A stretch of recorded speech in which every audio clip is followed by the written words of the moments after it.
ta'ala wala hawla Nabi Muhammad sallallahu alaihi wasallam marada tabi'in arba'atul mujtahidin muqallidin syuhada aina ma tari masyadil abdur maghatin jami'un nuqaban jabai wal autad wal aqtab wal amtar sultan awliya syekh Abdul Qadir Jilani wa Jaman Abu Salam Syadil awliya tis'ala di balaghun saya syafiratu maghfirahum dan Rasulullah rahimah man dasaba ilaihim anna Allah yaghfir lahum wa yarhamhum wa yaj'alhum fi jannahum wa asrarihim wa anwarihim wa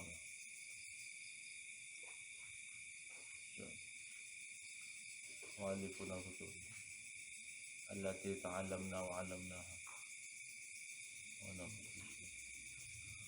salim bismillah al-hadrami kana wa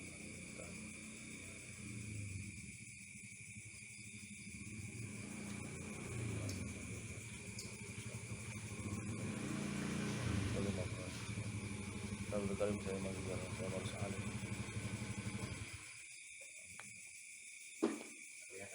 Aku kurang fasih.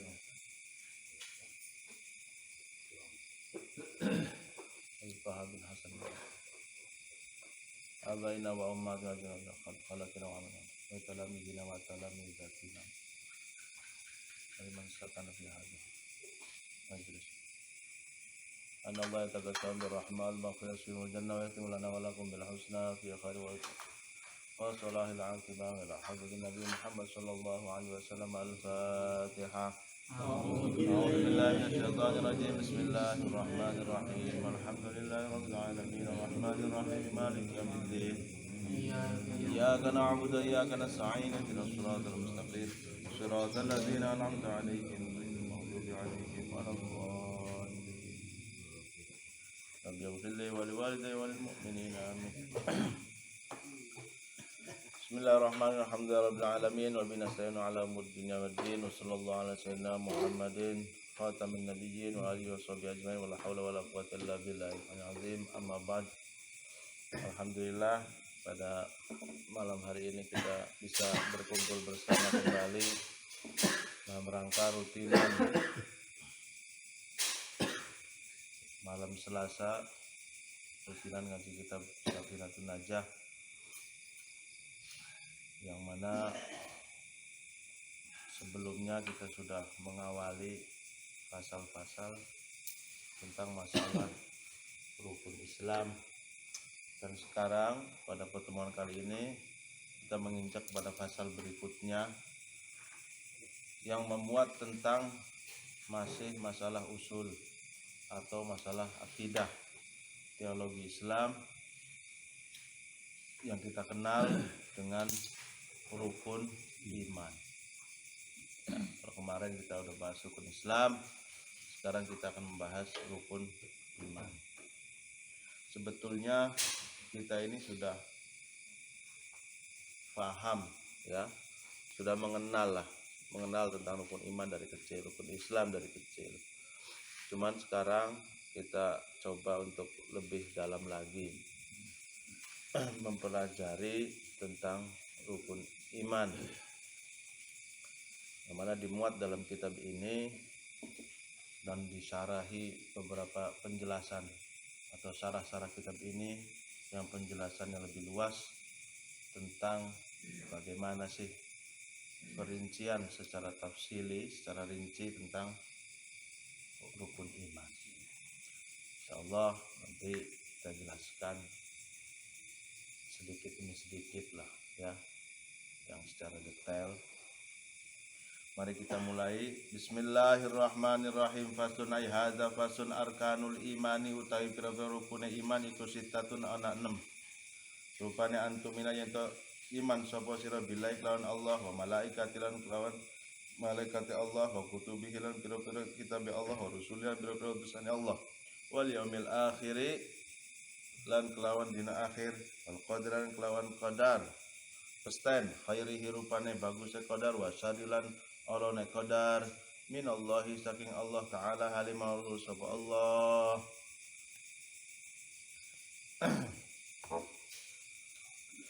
Fasal di sini menerangkan tentang rukun iman. rukun Islam kemarin adalah merupakan pondasi dasar. Ya, kalau rukun Islam pondasi dasar keislaman untuk mengerti tentang al-ahkam asy-syariah, hukum-hukum syariat. Nah, sekarang kita menginjak kepada permasalahan atau bahasan tentang arkanul iman, rukun iman. Kita harus tahu dulu ya, harus tahu dulu sebelum kita tahu perincian iman itu apa aja yang harus kita imani. Yang dari 6 itu kita harus tahu dulu makna dari iman. Ya. Al-iman di sini diartikan menurut lughah ya, menurut bahasa itu adalah mutlaqut tasdiq. Ya, membenarkan terhadap sesuatu, itu namanya iman. Secara bahasa. Baik yang dibenarkan itu sesuatu yang bima ja'a bihin Nabi Muhammad sallallahu alaihi wasallam. Yang dibenarkan yaitu apa yang datang dari Nabi Muhammad, am bi ghairihi, ataupun dari selain yang datang dari Nabi Muhammad. Artinya begini, ketika seorang mempunyai pembenaran terhadap sesuatu, itu dikatakan iman. Contoh kecil seperti ini. Tapi iman secara bahasa ya, iman secara bahasa. Saya belum berbicara tentang iman masalah istilah belum. Ketika ada seseorang mencicipi gula atau mencicipi garam. Setelah dia mencicipi, kemudian dia tahu, percaya, membenarkan bahwasannya garam itu rasanya asin, gula itu rasanya manis. Nah, ini diartikan sebagaimana pengertian iman, tapi secara bahasa. Ya, secara bahasa seperti itu. Kalau yakin benar, ya, yakin secara mutlak, memiliki keyakinan secara mutlak, itu namanya iman. Tapi secara bahasa. Tapi yang dibahas di sini nanti adalah iman secara istilah. Kalau iman secara istilah ini adalah at-tasdiq bi jami'i ma ja'a bihin Nabi Muhammad sallallahu alaihi wasallam mimma ulima minad din bid-darurah. Nah, itu namanya pengertian iman secara istilah. Membenarkan ya, adanya suatu pembenaran yang datangnya dari hati, meyakini terhadap sesuatu yang datang dari Nabi Muhammad sallallahu alaihi wasallam. Apa sih yang datang dari Muhammad? Mimma ulima minad din. Ya. Jadi sesuatu yang jangkauannya ini adalah jangkauan permasalahan agama.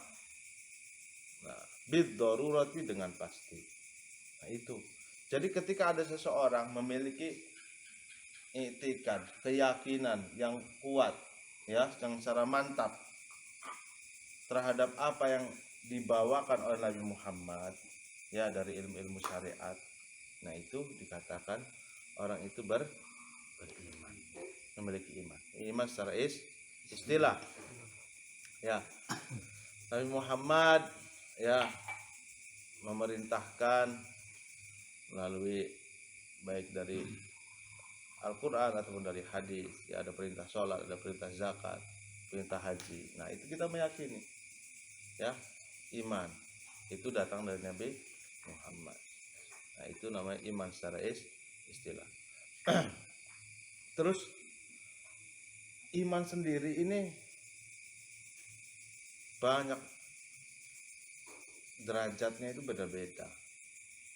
Ya, iman itu derajatnya beda-beda. Ada yang namanya marotibul iman. Derajat-derajat keimanan seseorang itu beda-beda. Dia dalam hadis kan al-iman yazid wa yanqus. Iman itu fluktuatif, naik turun. Kadang kalau lagi senangnya di musola, di masjid, iman asa bertambah ya. Asa dekat sama Allah, asa gitulah. Tapi ketika kok kita di lingkungan yang situ berbau maksiat ya, ataupun lingkungan yang jelek, itu keimanan itu kadar keimanan berkurang, menurun. Nah itu iman yazid wa yanqus. Iman kadang naik, kadang turun. Ya tergantung kita ini bisa mengolah hati ya, memanage hati untuk mempertebal keimanan. Banyak sarananya ya, banyak. Dengan pengajian, dengan memperbanyak sholat malam dan sebagainya. Ya, itu sarana-sarana untuk menambah keimanan. Dan keimanan itu macam-macam. Ada martabatnya. Dan tingkatan-tingkatan keimanan itu macam-macam. Ada tingkatan orang awam, kan beda dengan tingkatannya ulama, kiai, atau para ahli makrifat misalkan ya, orang-orang yang kedekatannya dengan Allah luar biasa. Nah ini banyak dijelaskan dalam syarah-syarah. Di antara yang pertama adalah imanut taklid. Imanut taklid itu imannya seseorang yang mengikut terhadap pendapatnya orang lain. Artinya dia memiliki keyakinan atas dasar omongannya orang lain. Ya, iman tapi ngikut. Jadi kalau contoh-contoh di lingkungan kita misalkan, di alun-alun ada acara misalkan pawai, ya ada acara pawai. Nah, yang tidak menyaksikan pawai tersebut, ya dia percaya atas omongan dari orang yang tadi bilang di alun-alun ada acara. Di alun ada acara. Kemudian dia mempercayai. Nah, ini namanya imanut taklid. Iman atas dasar mengikut pendapatnya orang. Artinya tanpa adanya suatu dalil penjelas. Ya, tanpa ada dalil penjelas. Nah, kalau kita kok larinya atau pemahamannya ini terhadap iman kepada Allah, kalau tadi contoh kepada lingkungannya, karena ada seseorang, ya termasuk kita semua ini mungkin ya, kita iman kepada Allah, percaya kepada Rasul, kepada malaikat Allah, kitab-kitab Allah, ya atas dasar mungkin mendengar nasihat dari kiai, ya pelajaran di sekolahan, di madrasah, ya rukun iman ada 6, iman kepada Allah, tak iman. Terus ada rasa iman di dalam hati, tapi keimanan itu atas dasar mengikut terhadap pendapatnya orang, bukan beriman atas dasar dalil. Itu namanya imanut taklid. Yang pertama. Ya. Yang kedua, imanu ilmin. Iman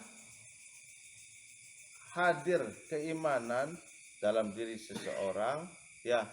Ini bima'rifatil aqaid at-tafsili. Seseorang timbul di hatinya rasa keimanan kepada Allah Subhanahu wa taala. Ya, atas dasar pengetahuan yang dia ketahui tentang akidah-akidah, tentang sifat-sifat Allah, ya, secara terperinci. Misalkan di kita kan diajarkan ya, wujud, kita baqo, mukhalafatul hawadisi.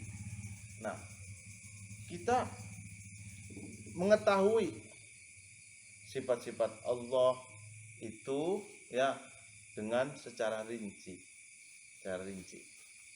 Tapi dengan cara mengetahui nih. Kalau tadi yang pertama itu dikasih tahu, dikabarkan oleh orang, ya kamu harus beriman kepada Allah, gitu ya.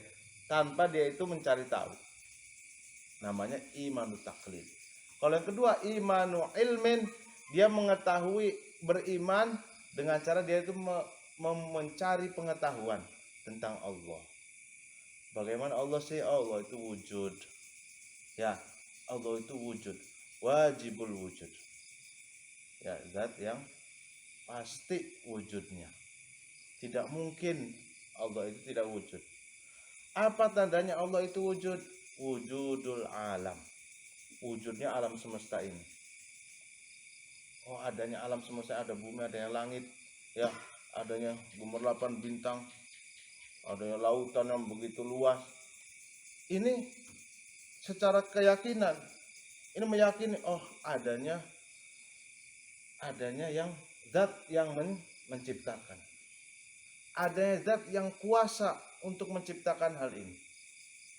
Nah, akhirnya dia memiliki keyakinan yang menciptakan langit, yang menciptakan bumi adalah zat yang paling kuasa. Akhirnya dia membandingkan dengan makhluk-makhluk yang dia pernah ketahui.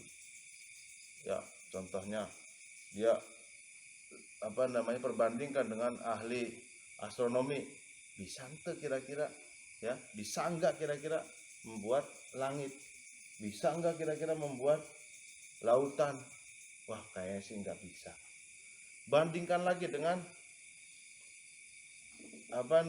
pembanding yang lain. Setelah dia banding-bandingkan, ternyata dia tidak menemukan yang zat yang paling kuasa selain Allah. Pasti yang buat ini adalah yang maha kuasa. Akhirnya dia meyakini yang maha kuasa itu adalah Allah. Nggak mungkin ada yang bisa bikin tiangnya langit, tiangnya di mana dan sebagainya. Akhirnya dia meyakini. Nah, timbul iman itu atas dasar dia pengetahuan, tafakurnya dia mikir-mikir akan kekuasaan Allah. Akhirnya yakin bahwa Allah ada, Allah yang mewujudkan. Nah, itu keimanan namanya imanun ilmin. Ya, dua. Yang ketiga ada lagi namanya iman ayyanin. Dia punya keimanan secara nyata. Nyata itu gimana maksudnya? Ma'rifatullah, ya. Dia mengerti tentang Allah bimuraqabatil qalbi. Dengan dia itu mengintrospeksi hatinya, mengkorek hatinya. Setelah dia koreksi hatinya sampai benar-benar, kalau tadi itu, ini bedanya sama yang tadi. Kalau tadi itu hanya sebatas pengetahuan. Kalau pengetahuan itu belum ada yang sampai ke hati, ada yang cuman secara logis saja. Di luar, setelah nalar dia sudah masuk, tapi belum masuk ke hati. Tapi kalau tingkatan iman yang ketiga ini, ya, dia sudah melewati pengetahuan yang sifatnya zahir, ya, beralih ke pengetahuan yang sifatnya batin.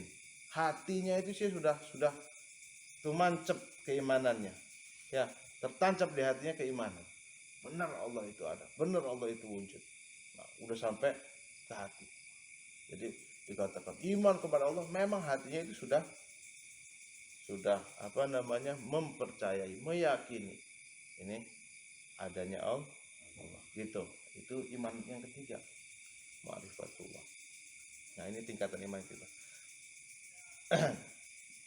Kalau kita sih terus di antara 1-2, antara iman yang ke-1 sama yang kedua lah, makomnya mungkin seperti itulah. Ya, jauh lah makom ketiga, apalagi nanti makom keempat nih, ya. Makom keempat keimanannya jauh. Ya. Kalau keempat itu namanya imanu haqqin. Ya, pertama tadi imanu taklid. Yang kedua imanu ilmin. Yang ketiga iman iyanin, ya. Yang keempat imanu haqqin. Dia memiliki keimanan yang secara hak, ya, secara benar hati, ya, secara nalar, secara hati, dan juga dia itu sudah sampai tingkat ma'rifatullah, ya, dia mengerti tentang Allah, dia sampai ke taraf ma'rifatullah, artinya sudah tidak ada hijab, ya, sudah mahjub. Melihat sekelilingnya itu sudah berbeda. Kalau keimanan tingkat tinggi itu sudah beda. Wah, itu wali-waliullah itu memiliki keimanan luar biasa. Jadi pengangkatan derajat seseorang, ya, sampai ke tingkat waliullah ini berdasarkan maratibul iman, ya, martabat keimanan, derajat keimanan seorang itu beda-beda. Sampai tingkat pengetahuannya, keyakinan terhadap Allah ini luar biasa, itu mengangkat dia ke martabat keimanan yang lebih tinggi lagi. Yang keempat, imanu hakim. Yang terakhir, ya, ini makom keimanan yang luar biasa, yaitu keimanan yang sudah sampai martabat ru'yatullah, ya, iman ru'yatullah itu sampai melihat Allah, ya, sampai bisa melihat Allah.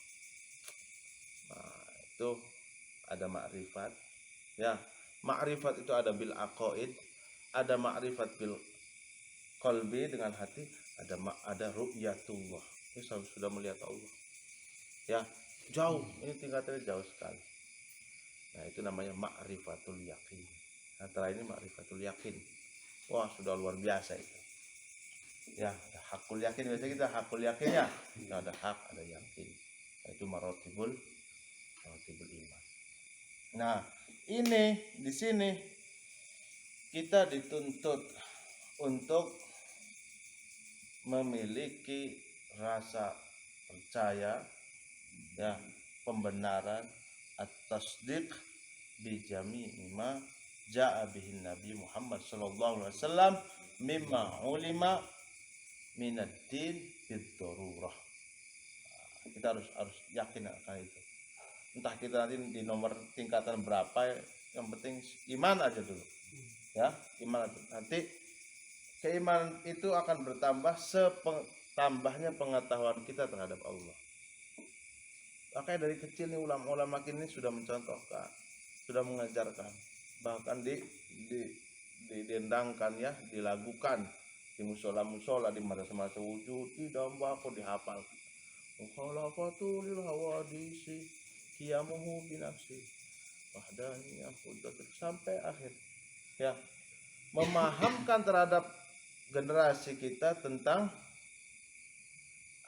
aqaid, ya, akidah sifat-sifat Allah yang harus diketahui. Nah, nanti kalau sudah dewasa, ya, supaya kita tingkat keimanannya itu tambahlah pengetahuan tentang itu.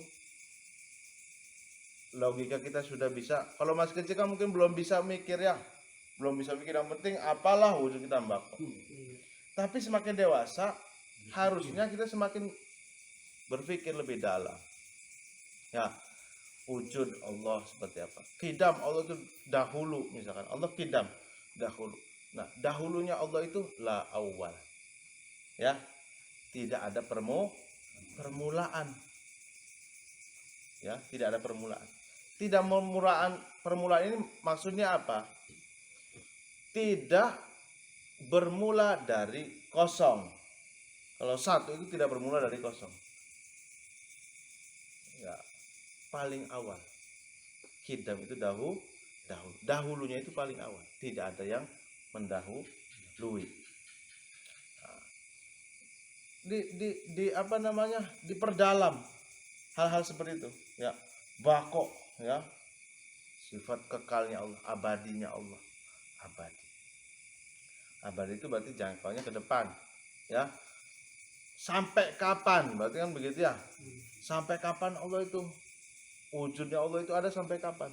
Ya, kekal selama-lamanya. Berarti tidak ada ujungnya. Ya, kalau kidam awalan tidak ada permulaannya, kalau bako akhiran ya tidak ada ujung akhirnya. Tambah terus. Ya mukhalafatul hawadis. Allah itu berbeda dengan makhluknya. Ya, laisa kamislihi syai'un. Tidak ada zat, tidak ada suatu apapun yang menyamai Allah. Ya, kita ini semua yang pernah kita lihat, yang pernah kita pandang, itu namanya makhluk. Paham enggak? Nah, namanya makhluk itu masih wallah. Ya, sesuatu selain Allah itu namanya makhluk. Ya, dari binatang makhluk, manusia makhluk, pepohonan makhluk, ya, bintang, langit, semuanya makhluk semua. Itu semua yang pernah kita lihat. Itu semuanya makhluk. Nah, Allah itu mukhalafatulil hawadits. Berbeda sama makhluk. Sama makhluk ini. Allah misalkan, Allah memiliki zat sami'un basir. Ya, Allah Maha mendengar, Maha melihat.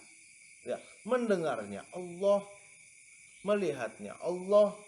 Ya, ini mukhalafatulil hawadits. Berbeda dengan makhluk.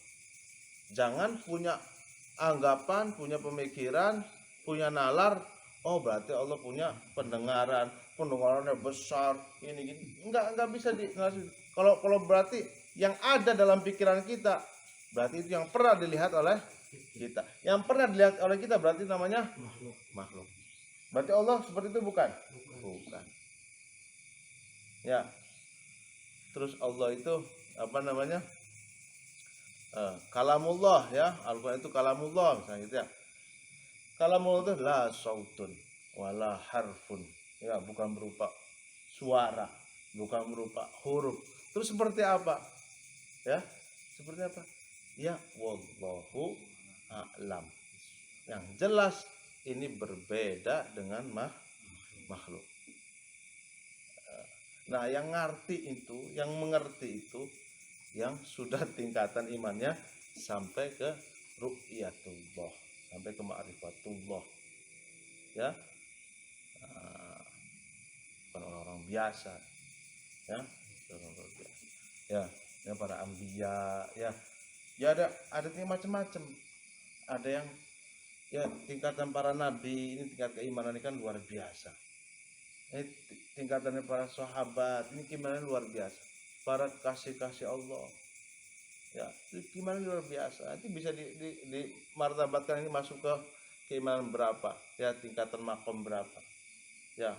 Nah, tapi bukan hak kita itu, ya. Itu apa namanya? Ini ulama merumuskan adanya maratibul iman, martabat tingkatan keimanan. Cuman yang memvonis atau menentukan, oh ini si fulan ini masuk ke martabat iman yang ke nomor 4, ke nomor 3, itu bukan ranah kita itu, ya. Bukan ranah kita dan bukan ranah siapa-siapa. Nah, cuma ini apa namanya penjelasan dari ulama tentang itu peningkatan keimanan, masalah martabat iman.